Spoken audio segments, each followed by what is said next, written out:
दोस्तों, ये है क्वांटम दुनिया में मौजूद एक पार्टिकल टोप क्वार्क। इसका लाइफ टाइम है सेकंड का अरबवां खरबवां हिस्सा। ये इतने कम समय में पैदा होकर खत्म भी हो जाता है। आप मानो या ना मानो, लेकिन यही हैसियत है हमारे लाइफ टाइम की यूनिवर्स के लाइफ टाइम के सामने। और कैसा लगेगा आपको जब इतने कम समय में आपके पास आपकी लाइफ का कोई मीनिंग ही ना हो कि आखिर हम क्यों जी रहे हैं, किस लिए जी रहे हैं, ये ब्रह्मांड क्यों एग्जिस्ट करता है और हम क्यों हैं। लाइफ में कोई पर्पज ही इंसान को इंसान बनाता है।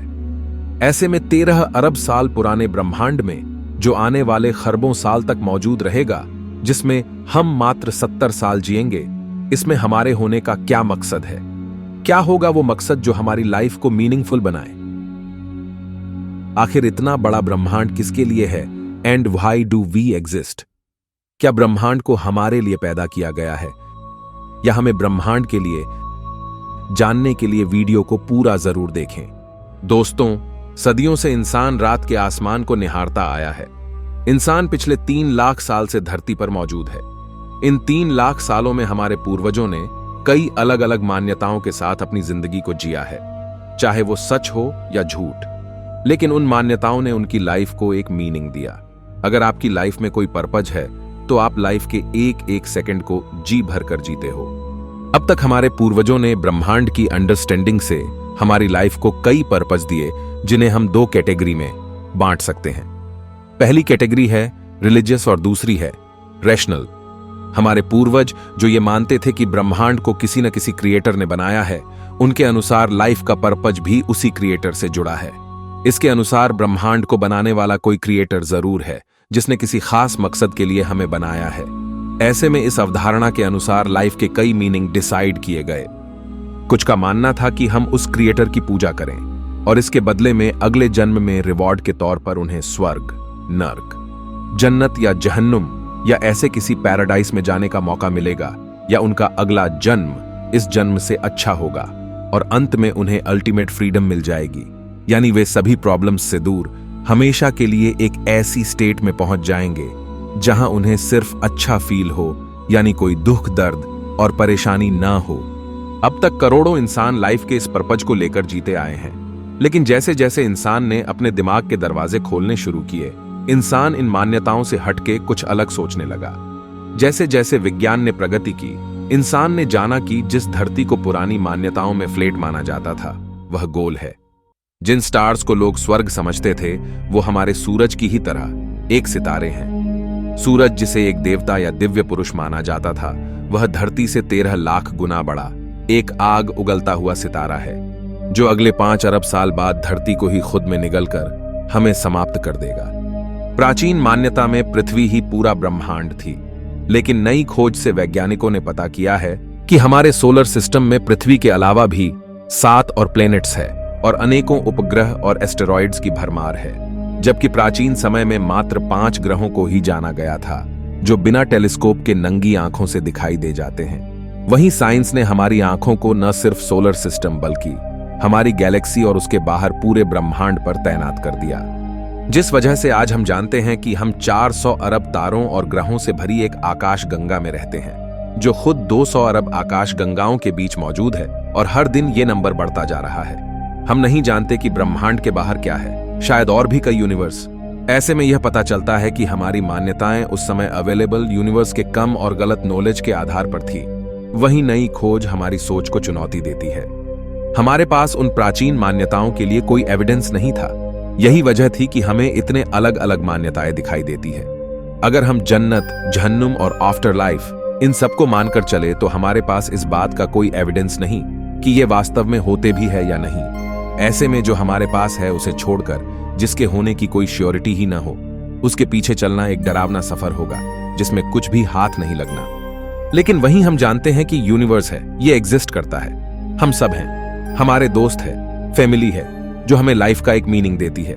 लेकिन अगर कोई आपको कहे कि यूनिवर्स के बाहर एक उड़ने वाले यूनिकॉर्न ने दुनिया बनाई है, जिसका कोई एविडेंस ही ना हो, जिसे प्रूफ ही नहीं किया जा सकता है, जिसका अस्तित्व ही ना हो, उसके लिए हम जो एग्जिस्ट करता है यानी यूनिवर्स, उसे छोड़कर जो एग्जिस्ट ही नहीं करता, उसके लिए लाइफ को झोंक दें, तब यह हमारे लिए टोटल टाइम वेस्ट होगा। लेकिन दोस्तों, अगर स्वर्ग, नर्क आफ्टर लाइफ, आत्मा और ईश्वर जैसी कोई चीज नहीं है, तो सवाल है कि क्या हम रोबोट है? क्या हम सिर्फ यूनिवर्स के नियमों से बंधे हुए एक चलते फिरते मटेरियल है जो इसी यूनिवर्स का हिस्सा है और इसी के बारे में सोचने की क्षमता रखता है? ऐसे में एक रोबोटिक लाइफ में क्या मीनिंग है? अगर हमारी प्राचीन मान्यताएं छोड़ दी जाएं, तो हम एक रोबोट बनकर कैसे लाइफ को जी सकते हैं? आखिर एक यूनिवर्स रोबोट के लिए क्यों एग्जिस्ट करता है? अगर किसी क्रिएटर ने इसे बनाया है तो हमें समझ आता है कि वह हमारे लिए है और एक पर्पज एग्जिस्ट करता है, लेकिन आखिर एक रोबोटिक लाइफ के लिए कौन सा पर्पज होगा? तो दोस्तों, चलिए जानते हैं यूनिवर्स में हमारे पर्पज को लेकर रैशनल अप्रोच क्या कहती है। अब तक हम पुरानी धारणाओं के अनुसार अपने लाइफ को जीते आ रहे थे, लेकिन चलिए हम एक नए सिरे से सोचते हैं कि आखिर हम यूनिवर्स में क्यों हैं। इसके लिए हमें दो चीजों को समझना पड़ेगा। पहला, हम खुद यानी हम कौन हैं? क्या हम सिर्फ एक रोबोटिक मशीन है? हमारी कॉन्शियसनेस क्या बला है? दूसरा, यूनिवर्स क्या है? यह कितना बड़ा है और यूनिवर्स में हमारा स्थान क्या है? इसका हमसे क्या संबंध है? दोस्तों, मान लीजिए कि आपका अभी अभी नया जन्म हुआ है और आप कौन हो?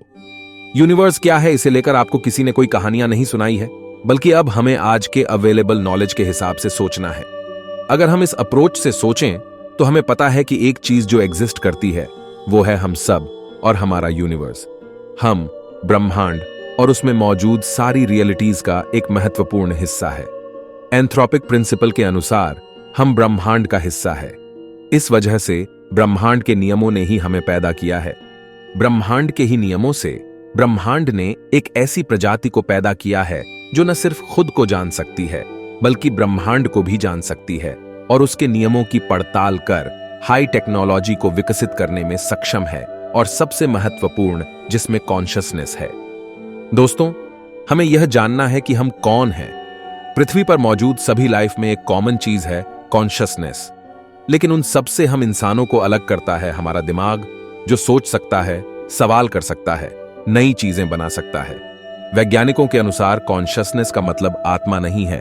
वैज्ञानिक कॉन्शियसनेस को समझने की कोशिश में लगे हैं और उनकी रिसर्च के अनुसार कॉन्शियसनेस हम सब इंसानों के ब्रेन से पैदा होती है, यानी यह हमारे ब्रेन की इमर्जेंट प्रॉपर्टी है, यानी हमारे अंदर मौजूद इंफॉर्मेशन के इंटरेक्शन की वजह से कॉन्शियसनेस पैदा होती है। यही वजह है कि वैज्ञानिक मानते हैं कि अलग अलग जीवों की कॉन्शियसनेस भी अलग है और हम इंसानों की कॉन्शियसनेस सबसे अलग है। कुछ जीव जैसे बैक्टीरिया काफी कम कॉन्शियस है तो कुछ अधिक, और वहीं वायरस किसी निर्जीव वस्तु के साथ निर्जीव तो सजीव के संपर्क में कॉन्शियस बिहेव करता है। वहीं कुछ वैज्ञानिकों के अनुसार कॉन्शियसनेस यूनिवर्स की ही फंडामेंटल प्रॉपर्टी है, यानी कॉन्शियसनेस हमारे अंदर यूनिवर्स से ही आई है। दोस्तों, यहां पर एक बात तय है कि जिस तरह हम यूनिवर्स का पार्ट है, कॉन्शियसनेस भी यूनिवर्स का एक पार्ट है। लेकिन अब हमें यह जानना है कि यूनिवर्स क्या है। यूनिवर्स यानी ब्रह्मांड, समय, आकाश, ऊर्जा, पदार्थ और इस पदार्थ से बने सभी ग्रह, नक्षत्र और आकाश गंगाओं का समूह है, जो कि हमारी कल्पना से भी कई गुना बड़ा और सूक्ष्म है, जिसमें अरबों खरबों ग्रह, आकाश गंगाएं और न जाने क्या क्या छुपा है। हमने अब तक यूनिवर्स के सिर्फ 5% हिस्से को ही जाना है, बाकी 95% हम नहीं जानते। अब तक वैज्ञानिकों ने ब्रह्मांड को जितना एक्सप्लोर किया है, उसमें हमें अभी तक पृथ्वी जैसी कोई लाइफ नहीं मिली है। खरबों ग्रहों और आकाश गंगाओं के पुंज में लाइफ की गूंज सिर्फ पृथ्वी पर ही सुनाई देती है। जब हमने चांद पर कदम रखा तो वहां की जमीन अरबों सालों से सुनसान पड़ी मिली। जब हमने मंगल की तहकीकात की तो वहां लाइफ का कोई नामो निशान भी नहीं मिला। शुक्र ग्रह नर्क की तरह उबलता हुआ मिला, मानो वहां जीवन ने नहीं प्रलय ने जन्म लिया हो। बुध सूर्य की तपन में पिछले 4 अरब साल से झुलस रहा है।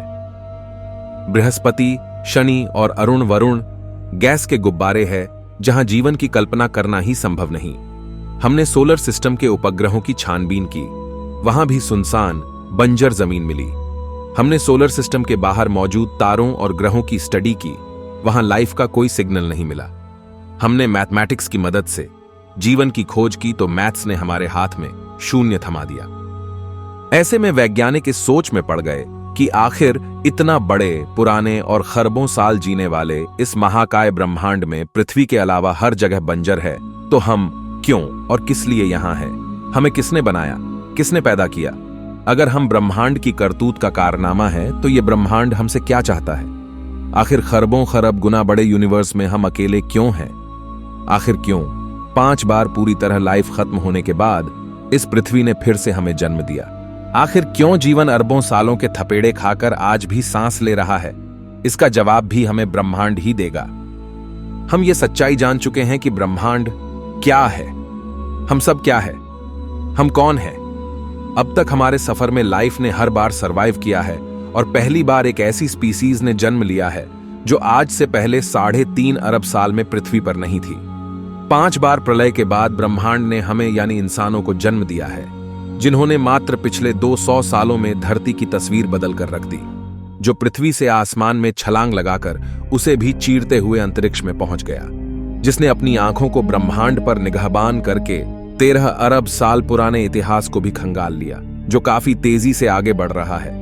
हम इंसानों की ये ग्रोथ हमें बताती है कि कुछ तो है हमारे अंदर जो हमें इतने बड़े यूनिवर्स में स्पेशल बनाती है। अगर यूनिवर्स हमें पैदा कर सकता है तो हमें मार भी सकता है, लेकिन लाइफ आज भी जिंदा है, यानी इसके होने का कोई मकसद है। लाइफ न सिर्फ जिंदा है बल्कि करोड़ों रूपों में ये मौजूद है, और उन सब में सबसे सुपीरियर हैं हम इंसान। हमारा सवाल है कि यूनिवर्स में होने का हमारा मकसद क्या है? लेकिन अगर यूनिवर्स ने ही हमें पैदा किया है, हम इसी का हिस्सा है, हमारे बिना यूनिवर्स नहीं हो सकता, तो ये सवाल जो हम पूछ रहे हैं, क्या ये भी यूनिवर्स की ही करतूत तो नहीं? इस सवाल का जन्म हम सबके अंदर यूनिवर्स या कहें नेचर की वजह से ही हुआ है। ऐसे में हमारा सवाल ही गलत है कि हमारा यूनिवर्स में होने का मकसद क्या है, बल्कि हो सकता है कि यह मकसद तो खुद यूनिवर्स का ही हो। लेकिन सवाल है कि क्या फिर यूनिवर्स हमारी तरह कॉन्शियस है? तो दोस्तों, हो सकता है कि यूनिवर्स भी कॉन्शियस हो, क्योंकि हम जानते हैं कि कॉन्शियसनेस एक ऐसी चीज है जो हमारी ही तरह इस यूनिवर्स का ही हिस्सा है, और वैज्ञानिकों के अनुसार कॉन्शियसनेस भी इस यूनिवर्स की ही फंडामेंटल प्रॉपर्टी है। ऐसे में इस कॉन्शियस यूनिवर्स का भी मकसद हो सकता है। अगर हमें पता चल जाए कि यूनिवर्स का मकसद क्या है, तब हमारा मकसद भी यूनिवर्स के इस मकसद को पूरा करना होगा। अगर हम ऑब्जर्व करें तो यूनिवर्स खुद हमें अपना मकसद बता रहा है। जो यूनिवर्स खुद हमें पैदा कर सकता है वो ही हमें खत्म भी कर सकता है, लेकिन अब तक उसने लाइफ को पूरी तरह खत्म नहीं किया है, बल्कि लाइफ अब तक हर बार सरवाइव करती गई है। लाइफ सिंपल फॉर्म से कॉम्प्लेक्स बनती गई है, और इस कॉम्प्लेक्सिटी ने ही हम इंसानों को भी जन्म दिया है। अगर हम ऑब्जर्व करें तो लाइफ की एक खास विशेषता है खुद को रेप्लिकेट करना, खुद को बढ़ाना। जितना ये बढ़ेगी उतना ये ज्यादा सुरक्षित रहेगी। जिस तरह एक वायरस और बैक्टीरिया खुद की कॉपी बनाते रहते हैं, उसी तरह सभी जानवर और हम इंसान खुद को पॉपुलेट करते रहते हैं। अगर हम देखें तो अब तक हम इंसानों की पॉपुलेशन पिछले 2000 सालों में काफी तेजी से बढ़ी है। पहली शताब्दी में 15 करोड़ लोग धरती पर मौजूद थे और आज 8 अरब। आमतौर पर हम पॉपुलेशन को एक समस्या के तौर पर देखते हैं, लेकिन पॉपुलेशन बढ़ाना लाइफ को और सुरक्षित बनाता है, और हम जानते हैं कि हमारे पड़ोसी ग्रह और गैलेक्सीज सुनसान पड़े हैं। हमारी पॉपुलेशन ब्रह्मांड के मुकाबले काफी कम है। ब्रह्मांड में मौजूद इन सब प्लैनेट्स पर हम इंसान जाने में सक्षम हैं। हम इन्हें पृथ्वी जैसा बनाने में सक्षम हैं, और वहीं इवोल्यूशन किसी भी लाइफ को यहां इवॉल्व करने में सक्षम है। ऐसा करने पर हम अपनी कॉन्शियसनेस को पृथ्वी से बढ़ाकर दूसरे ग्रहों पर भी ले जाएंगे और कॉन्शियसनेस का दायरा बढ़ा सकते हैं। हो सकता है कि ब्रह्मांड भी ये चाहता हो कि उसका सूनापन और उसका खालीपन हमारी कॉन्शियसनेस से भर जाए। इससे लाइफ और भी अधिक सुरक्षित हो जाएगी। अगर पृथ्वी खत्म हो जाए तो पूरी गैलेक्सी को इससे कोई फर्क नहीं पड़ने वाला, लेकिन अगर हम अपनी पॉपुलेशन को पूरी गैलेक्सी में फैला दें तो कॉन्शियसनेस अरबों ग्रहों पर जिंदा रहेगी। जिस तरह 3.5 अरब साल में लाइफ ने कई नए रूप लिए हैं और इंसान को पैदा किया है, हो सकता है ब्रह्मांड में और भी अरबों प्रजातियां जन्म लेने का इंतजार कर रही हो सकता है कि इस कॉस्मिक इवोल्यूशन की वजह से इंसान से भी उन्नत प्रजाति पैदा हो जाए। यह भी कॉन्शियसनेस को बढ़ाएगी। जहां पहले कॉन्शियसनेस एक कौशिकीय जीव के रूप में थी और अब अरबों जीवों और बुद्धिमान इंसानों में है, वैसे ही कॉन्शियसनेस का दायरा यानी उसकी कैपेबिलिटी भी और बढ़ेगी। दोस्तों, पॉपुलेशन को बढ़ाने का मतलब सिर्फ लाइफ को सुरक्षित करना ही नहीं, बल्कि साइंस को और विकसित करना है। अगर हम देखें तो जब जब पॉपुलेशन बढ़ती है, तब हम इंसानों ने अपने सर्वाइवल के लिए नई नई चीजें ईजाद की है। जितनी पॉपुलेशन बढ़ती है, उतने नए चैलेंजेस बढ़ते हैं और उनके लिए नए इन्वेंशंस किए जाते हैं। कहीं ना कहीं पॉपुलेशन का बढ़ना ही साइंस को जन्म देता है। Necessity is mother of invention, और अगर यही नेसेसिटी हमारे सर्वाइवल के लिए हो, तब नए इन्वेंशन पैदा होते हैं। परमाणु बम एक ऐसा एग्जाम्पल है जो सर्वाइवल और नेसेसिटी दोनों की वजह से पैदा हुआ है। ऐसे में पॉपुलेशन को बढ़ाकर यूनिवर्स में फैलना टेक्नोलॉजी और इन्वेंशंस को पैदा करेगा। इससे हम एक नई क्रिएटिव दुनिया को बना पाएंगे, जहां इंसान की ताकत काफी बढ़ जाएगी और लाइफ भी काफी आसान हो जाएगी। यानी हमें किसी स्वर्ग या जन्नत में नहीं जाना, बल्कि हम साइंस की मदद से यूनिवर्स को ही जन्नत बना सकते हैं, जो अरबों सालों से किसी जहन्नुम की तरह फुफकार रहा है। लेकिन दोस्तों, हमारे पास एक बड़ा चैलेंज है और वो है लाइफ टाइम। याद कीजिए, हमने बात की थी यूनिवर्स के सामने हम इंसानों के लाइफ टाइम की, जो कि एक क्वांटम पार्टिकल के जितनी हैसियत रखता है। हमारी जिंदगी का सफर ब्रह्मांड के लाइफ टाइम के सामने एक सेकंड का करोड़वां हिस्सा भी नहीं है। लेकिन हम यह भी जानते हैं कि इतने कम लाइफ टाइम में अब तक हमने कॉन्शियसनेस के दायरे को काफी बढ़ा दिया है। हम दूसरे ग्रहों को टेराफॉर्म कर अपने जैसा बनाने की ओर बढ़ रहे हैं। आज हम इंसान यह भी जान चुके हैं कि इंसान की लाइफ को कैसे बढ़ाया जा सकता है। वैज्ञानिकों के अनुसार हमारे क्रोमोसोम के एक हिस्से टेलोमेयर्स की साइज का घटना हमें बुढ़ापे की ओर धकेलता है। हाइपरबैरिक ऑक्सीजन ट्रीटमेंट की मदद से कुछ वैज्ञानिकों ने अपने एक्सपेरिमेंट में कई उम्रदराज लोगों को ब्लड लेवल पर 25 वर्ष की उम्र के लेवल पर ले आए। आज हम एंटी एजिंग पर रिसर्च करके उम्र को बढ़ाने की ओर बढ़ रहे हैं। अगर हम बात करें आर्टिफिशियल इंटेलिजेंस की, तो सिर्फ कुछ दशकों में ही एआई ने टेक्नोलॉजी में क्रांतिकारी बदलाव किए हैं और वैज्ञानिक रिसर्च में और तेजी आई है। वहीं एआई के साथ क्वांटम कंप्यूटर की मदद से हम टेक्नोलॉजिकल गैप को काफी तेजी से कम कर सकते हैं। आज हम विज्ञान के ऐसे लेवल पर पहुंच चुके हैं जहां किसी भी अंग को हम आर्टिफिशियली क्रिएट करके इम्प्लांट कर सकते हैं। कुछ एक्सपर्ट्स के अनुसार गूगल और फेसबुक के एआई सिस्टम ने कई बार हम इंसानों की तरह कॉन्शियस बिहेव दिखाया है। अगर कॉन्शियसनेस इंफॉर्मेशन का ही खेल है, तो हम उस इंफॉर्मेशन को कंप्यूटर में डालकर फिर से किसी नई बॉडी में डाल सकते हैं, यानी हम खुद को अमर कर सकते हैं। जेलीफिश एक ऐसी मछली है जो लगभग अमर है। यह अपने आप को एक पोलिप स्टेट में बदलकर फिर से एक नई बॉडी रीजनरेट कर सकती है। यह खुद को नया जन्म देकर लगभग अमरता जैसी स्टेट में रहती है। इसे स्टडी कर हम इंसान भी खुद की हेल्थ को बढ़ाकर, इंसानों की एवरेज आयु को बढ़ाकर धीरे धीरे एक ऐसी स्टेट को अचीव कर सकते हैं जो हमें ऐसी अमरता की ओर ले जाए। अगर हमारी आयु ब्रह्मांड के सामने सेकंड के अरबवें हिस्से के बराबर है, तो हम वो दिमाग भी रखते हैं जिससे हम इसे बढ़ा सकते हैं। ऐसे में हमारी जिंदगी का एक बड़ा मकसद, जिसे हम सब इंसान लेके चल सकते हैं, वही होगा जो हमारे प्राचीन पूर्वजों का था, यानी अल्टीमेट फ्रीडम, जिसे हम कल्पनाओं से नहीं बल्कि विज्ञान की मदद से पूरा कर सकते हैं और ब्रह्मांड के मकसद को पूरा कर सकते हैं, इसके खालीपन को पूरा कर सकते हैं।